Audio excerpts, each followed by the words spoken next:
The science delusion is the belief that science already understands the nature of reality in principle, leaving only the details to be filled in. This is a very widespread belief in our society.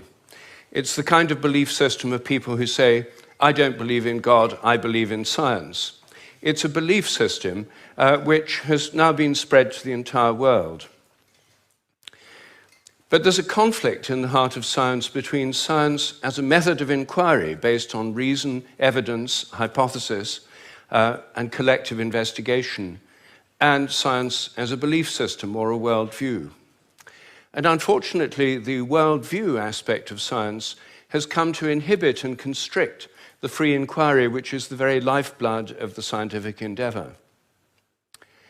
Since the late 19th century, science has been conducted under the aspect of a belief system or worldview, which is essentially that of materialism, philosophical materialism. And the sciences are now wholly owned subsidiaries of the materialist worldview. I think that as we break out of it, the sciences will be regenerated. What I do in my book, The Science Delusion, which is called Science Set Free in the United States, is take the 10 dogmas or assumptions of science and turn them into questions, seeing how well they stand up if you look at them scientifically. None of them stand up very well. What I'm going to do is first run through what these 10 dogmas are, and then I'll only have time to discuss one or two of them in a bit more detail. But essentially, the 10 dogmas, which are the default worldview of most educated people all over the world, are first that nature is mechanical or machine-like. The universe is like a machine, animals and plants are like machines, we're like machines. In fact, we are machines. We're lumbering robots, in Richard Dawkins' vivid phrase, with brains that are genetically programmed computers. Second, matter is unconscious. The whole universe is made up of unconscious matter. There's no consciousness in stars, in galaxies, in planets, in animals, in plants, and there ought not to be any in us either, if this theory is true. So a lot of the philosophy of mind over the last 100 years is trying to prove that we're not really conscious at all. So the matter's unconscious, then the laws of nature are fixed. This is dogma 3. The laws of nature are the same now as they were at the time of the Big Bang, and they'll be the same forever. Not just the laws, but the constants of nature are fixed, which is why they're called constants. Dogma 4, the total amount of matter and energy is always the same. It never changes in total quantity, except at the moment of the Big Bang, when it all sprang into existence from nowhere in a single instant. The 5th dogma is that nature is purposeless. There are no purposes in all nature, and the evolutionary process has no purpose or direction. Dogma 6, biological heredity is material. Everything you inherit is in your genes, or in epigenetic modifications of the genes, or in cytoplasmic inheritance. It's material. Dogma 7, memories are stored inside your brain as material traces. Somehow everything you remember is in your brain in modified nerve endings, phosphorylated proteins. No one knows how it works, but nevertheless, almost everyone in the scientific world believes it must be in the brain. Dogma 8, your mind is inside your head. All your consciousness is the activity of your brain and nothing more. Dogma 9, which follows from dogma 8, psychic phenomena like telepathy are impossible. Your thoughts and intentions cannot have any effect at a distance because your mind's inside your head. Therefore, all the apparent evidence for telepathy and other psychic phenomena is illusory.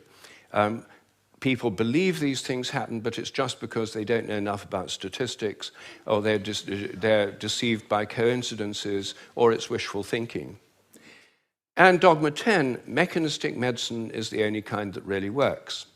That's why governments only fund research into mechanistic medicine and ignore complementary and alternative therapies. Those can't possibly really work because they're not mechanistic. They may appear to work because people would have got better anyway, or because of the placebo effect. But the only kind that really works is mechanistic medicine. Well, this is the default worldview, which is held by almost all educated people all over the world. It's the basis of the educational system, the National Health Service, the Medical Research Council, governments, and it's just the default worldview of educated people. But I think every one of these dogmas is very, very questionable. And when you look at it, they fall apart. I'm going to take first the idea that the laws of nature are fixed. This is a hangover from an older worldview before the 1960s, when the Big Bang theory came in. People thought that the whole universe was eternal, governed by eternal mathematical laws. When the Big Bang came in, then that assumption continued, even though the Big Bang revealed a universe that's radically evolutionary, about 14 billion years old, growing and developing and evolving for 14 billion years, growing and cooling, and more structures and patterns appear within it. But the idea is all the laws of nature were completely fixed at the moment of the Big Bang, like a cosmic Napoleonic code. As my friend Terence McKenna used to say, modern science is based on the principle, give us one free miracle and we'll explain the rest. And the one free miracle is the appearance of all the matter and energy in the universe and all the laws that govern it from nothing in a single instant. Well, in an evolutionary universe, why shouldn't the laws themselves evolve? After all, human laws do, and the idea of laws of nature is based on a metaphor with human laws. It's a very anthropocentric metaphor. Only humans have laws. In fact, only civilized societies have laws. As C.S. Lewis once said, to say that a stone falls to earth because it's obeying a law makes it a man and even a citizen. It's a metaphor that we've got so used to, we forget it's a metaphor. In an evolving universe, I think a much better idea is the idea of habits.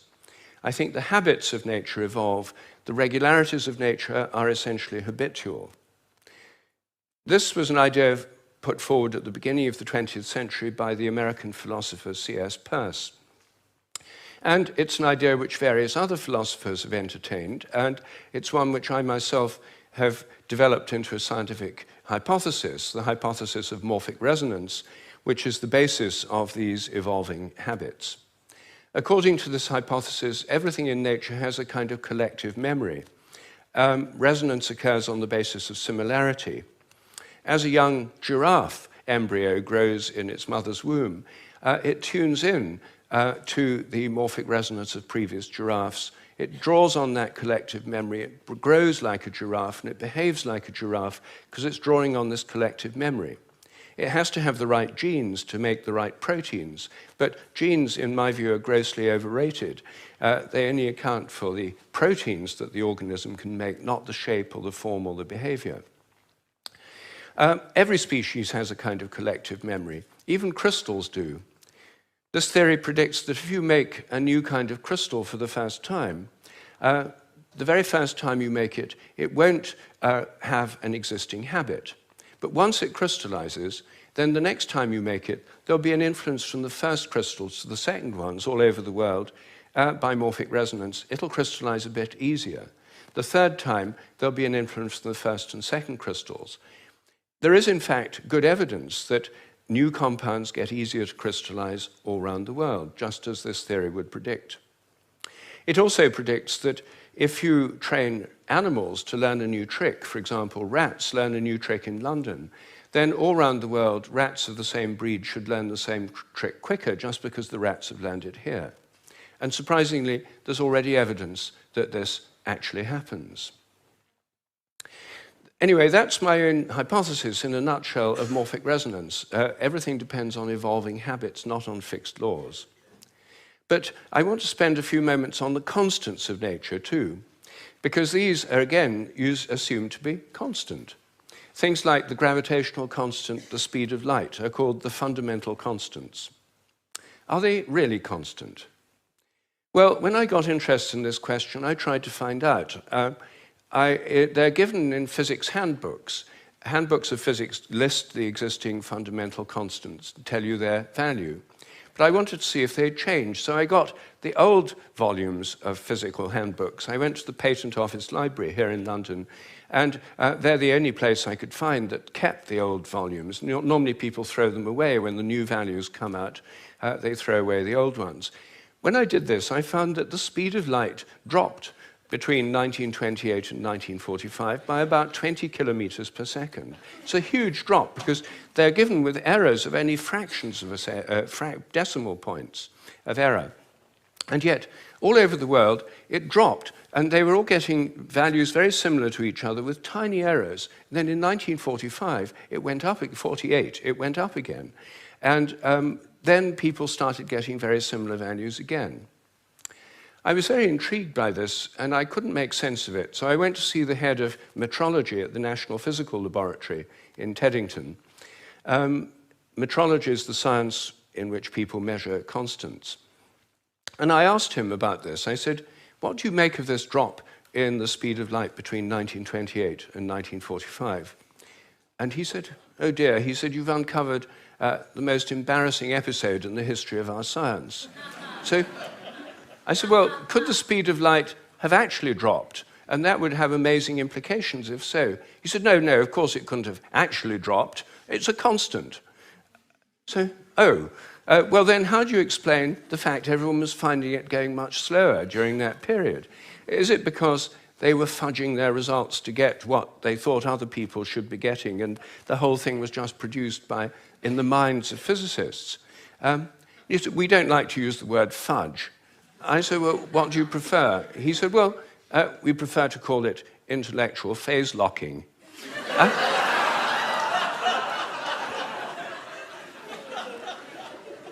So I said, well, if it was going on then, how can we be so sure it's not going on today? And that the present values are produced by intellectual phase locking. And he said, oh, we know that's not the case. I said, how do we know? He said, we've solved the problem. And I said, well, how? He said, well, we fixed the speed of light by definition in 1972. So I said, but it might still change. He said, yes, but we'd never know it because we've defined the meter in terms of the speed of light. So the units had changed with it. So he looked very pleased about that. They'd fixed that problem. But I said, well, then what about big G? The gravitational constant, known in the trade as big G, is written with a capital G, Newton's universal gravitational constant. That's varied by more than 1.3% in recent years. And it seems to vary from place to place and from time to time. And he said, oh, well, those are just errors. And unfortunately, there are quite big errors with big G.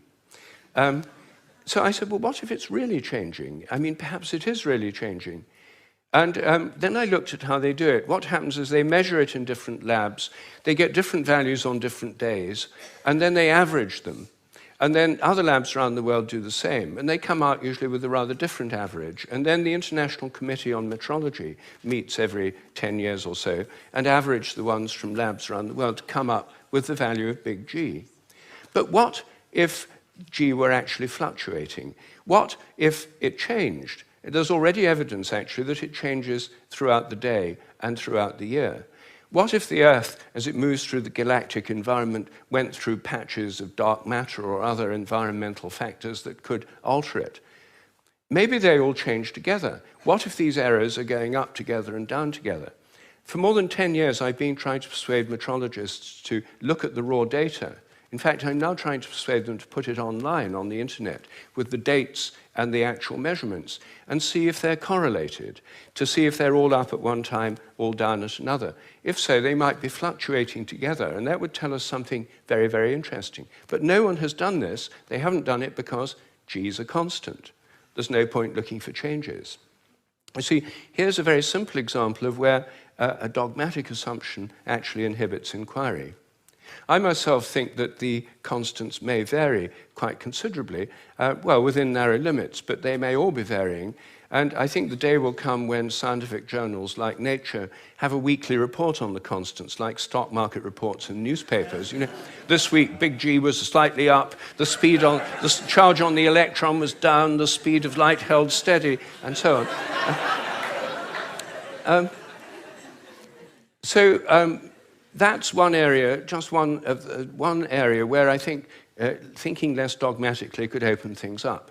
One of the biggest areas is the nature of the mind. This is the most unsolved problem, as Graham just said, that science simply can't deal with the fact we're conscious. And it can't deal with the fact that our thoughts don't seem to be inside our brains.